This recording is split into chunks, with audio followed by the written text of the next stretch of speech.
Hello again, fight fans. I am Jason BURGOS for Sherdog.com, and I am joined by a woman pulling serious double duty in back-to-back weekends. This past Saturday, she was headlining at the UFC Apex against Cynthia Calvillo. This Sunday, she'll be competing in a featured match at Submission Underground 15 against three-time SUG veteran and BJJ black belt and Amanda Loewen. And that woman is the former flyweight title contender, Jessica Evil, Madam Evil. Thank you for the Hi time today. there. Hi, thank you for having me on. You know It's what's my really crazy pleasure.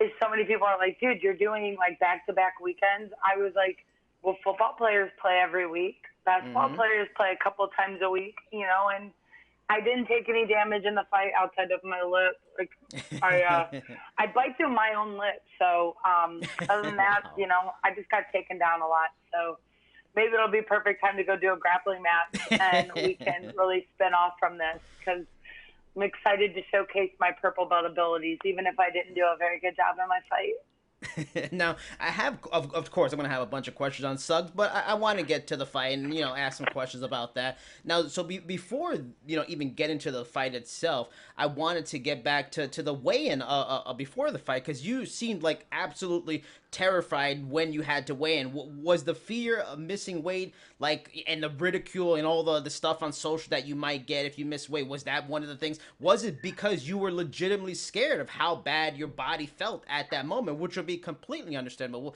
or was it all of those things and above? All of them and above. The weight cut was terrible. Mm, It was terrible. We started that morning at 29, and like my body was just like not working, and wow. I was fearful that I would get to 130 and stop. And the fact that people can even remotely call me a hippo or fat or overweight is just besides me. Because I'm, I'm, Yeah. I'm, I'm really not, and I worked really hard. But it was also 3 weeks on the fight, and just considering it was a challenge, and I knew that it was, and Mick knew that it was. Since the moment we agreed on the fight, I was like, it's gonna be a challenge for me, and I didn't plan to miss weight. Like I didn't not like do the things that I could have. Like I really tried. You know what I mean? Yeah. Like it's not like I'm just like over here trying to like cause myself all these extra problems and stuff like that. So I'm really sick of the way that people are kind of treating me. I think that sometimes people want to like assume that I'm doing things wrong and that it really sucks because there's Mm, a lot more to the story. It's just not the time to talk about it. And eventually those things, will come out in due time. But I'm okay with myself. I mean, yes, we'll fight again. Yes, I've been here before. Sometimes we lose fights. Sometimes, in sporting, that's what happens, and sometimes it's just not your day. And yeah. I'm gonna go back to the drawing board. I'm gonna keep working hard. I'm gonna keep doing me. I mean, it's just kind of how it is. Like I can only be better than some of the mistakes I make, and while everyone else is judging me for them, it's really not my responsibility. What is Yeah. my responsibility is to work on it, and I am. You know what I mean? I'm again like it's not like I'm coming in like 10 pounds overweight and I'm like over here just like not caring. Like that's just not who I am. Calvillo's comments in the post fight about like the towel weigh-in thing and the text messages per se, but I wanted to talk about the text somewhat, but more about a comment you made to MMA Fighting about manager Daniel Rubenstein, who had a bad weekend after also making a mistake with Gustavo Lopez's contract with Combate. Now, you said to MMA Fighting about him, this goes down to more managers in this sport being dirty, people in the industry talking. That's really what it is. There has been a lot of talk in the sport about fighter pay lately, lack of unions, and I actually asked Gray Maynard a similar question. But how much do you think managers play into these sorts of issues and maybe pitting fighters against each other and maybe hurt the idea of Oh, a of union? course, of course. These. I mean, how like. Like how can they not? How can you manage people in the same weight class in the top 10 and have multiple fighters and then say you care about them?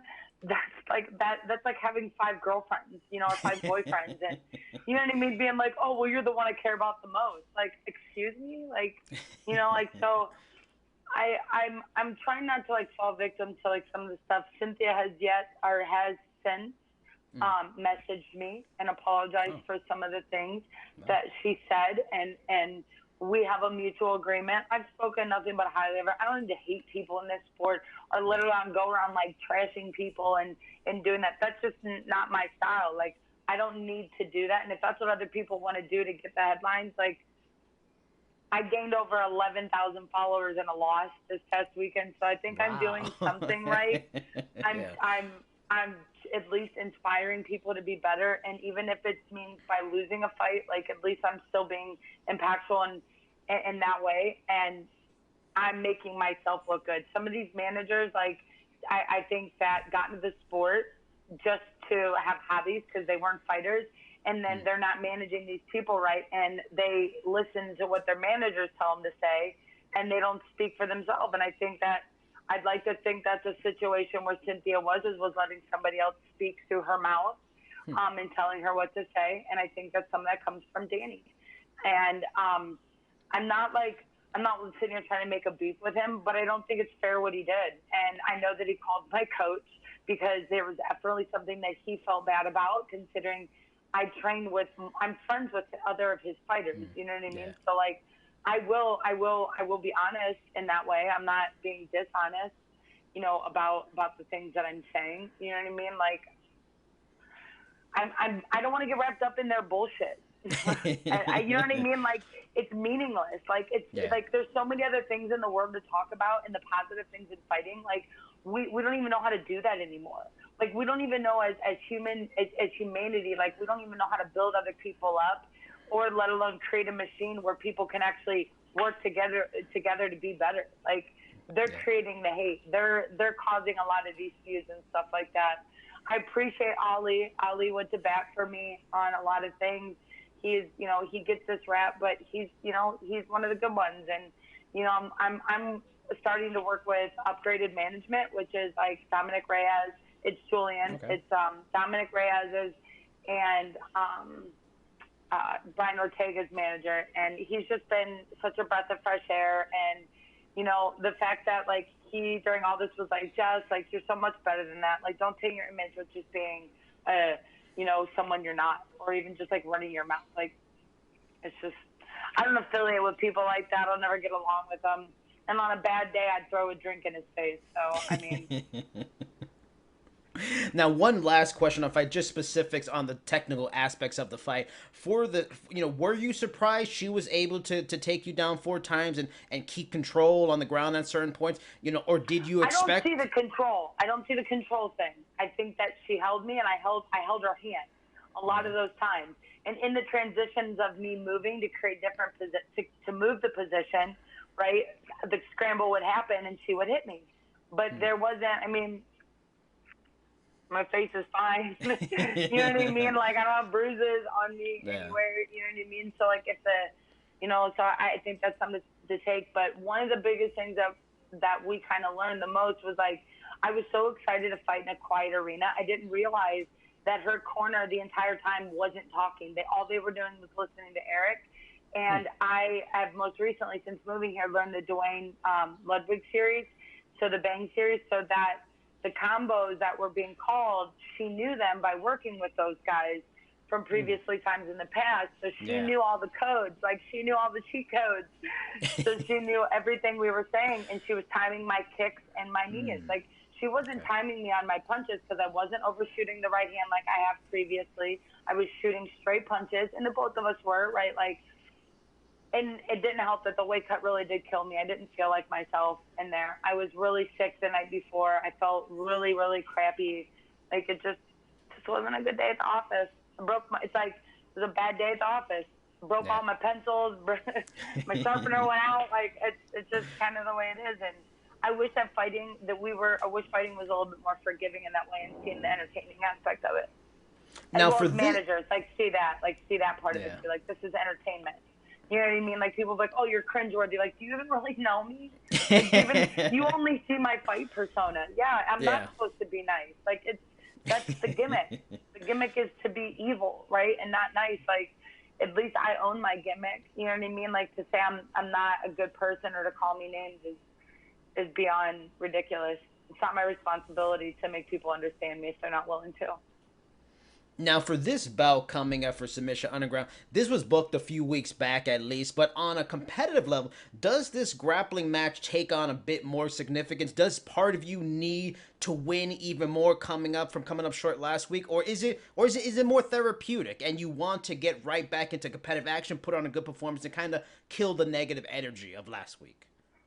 I think it's all of it now that you say it that way. Because, I think considering, like, like maybe one minute, I'm like, yeah, dude, like, we're going to go out and get this win. We're going to show people, like, how good I am. I've done fight to wins. I've hit submissions. Like, I've got the most attempts in a round in a UFC fight for submissions. You know what I mean? Like, I didn't perform great, but that doesn't mean that I'm not great. Like, so, like, it doesn't mean that I'm still, I'm a purple belt. Like, I'm still, like, I'm working on things for myself, and I'm excited to go out there and perform. And, we really did work on my grappling, and I'm mad that we didn't get to showcase some of the things we did. But, like, this is how we fix it. You know what I mean? This is how you make the machine better. This is how you get better at this stuff. So, and I'm super excited. We had this plan well ahead of time, and I had told, Mick, and I talked to him about it. I was like, hey, Mick, like, I'm going to do a grappling match. I want to stay busy. Like, let me know, like, what's going to happen. And then this happened last minute. So I was like, I'm really excited to do it. I'm excited. Definitely am. And it's a cool time right now. We're still in a pandemic. Like, we're not out of this. Like, there's not going to be fans there. My coach has to warm me up in the back, and then he can't even be in the arena. So, again, another testament. Hey, maybe this will be a good time for me to really be like, all right, Jess, trust yourself. Because sometimes in there, you learn, like, you got to listen to that inner voice inside your head that knows stuff. Our coaches and people are there to guide us, but ultimately we make the decisions. And that was something I realized this last time. I shouldn't have kicked or kneed. Now, I'm glad you brought up, too, you had worked a lot on your grappling, didn't get to use it, because, oddly enough, I talked to Alexei Olenek before he faced Gordon Ryan in a grappling tournament, and he lost to him, but losing to Gordon Ryan, there's no shame in it. However, Alexei felt that he lost to him because he was in the midst of fight camp, and he didn't put the kind of grappling specific training that he would have needed to be Gordon Ryan. Oddly enough, he trained with them soon after, and he tells me things were a little different in that training session. Do you feel like it really worked out for you that for Cynthia, because she does so much wrestling, you had focused on that in your fight camp anyway, so you go into this grappling match very sharp? Yeah, I mean, yeah, but the quarantine, all I had to do in quarantine was train. You know what I mean? Like, I wish things had been a little bit different. I had a little bit more time to prepare nutritionally, right? So we weren't dealing with that aspect of it. But I trained the whole time. Like, I'd say the one that took the least amount of it was my striking. We did a lot of grappling. And again, like, I wish I would have showcased that, because people are going to be like, yeah, you worked on nothing, because you didn't get to see anything. But it's really there. You know what I mean? Like, I wish MMA was a little bit more understanding of that. So I guess the only way to go out there and kind of shut people up is go out there and grapple and have a good time, smile, put on a good entertainment, grappling match for the people. So I always like talking to fighters before they head into something like this to get an idea of how preparation changes from a fight camp to a grappling camp. Amanda has kind of become like the lead female face of SUG, having won 3 times in each time she's competed there. How much specific preparation have you done with her in mind? Have you watched her on her previous matches for SUG, any other tournaments? Because like you said, you knew about this a long time ago. Yeah, no, I know she's an incredible grappler. I know that, she's a winner, right? Like, she competes, she's, got a good head on her shoulders. Like, she's going to be tough. It's no different. Like, yes, I've done my homework. I've done enough of my homework to know that. And again, this is going to be one of those situations where I go there and I put my knowledge without any coaches, without anybody else telling me what to do. I have to judge it based upon myself. It's like taking a test when you have no one else to, help you through it. So I know she's good. I know she's going to be a little bit bigger than me, but it's going to be fun. I think I'm going to put on a great scrap for her.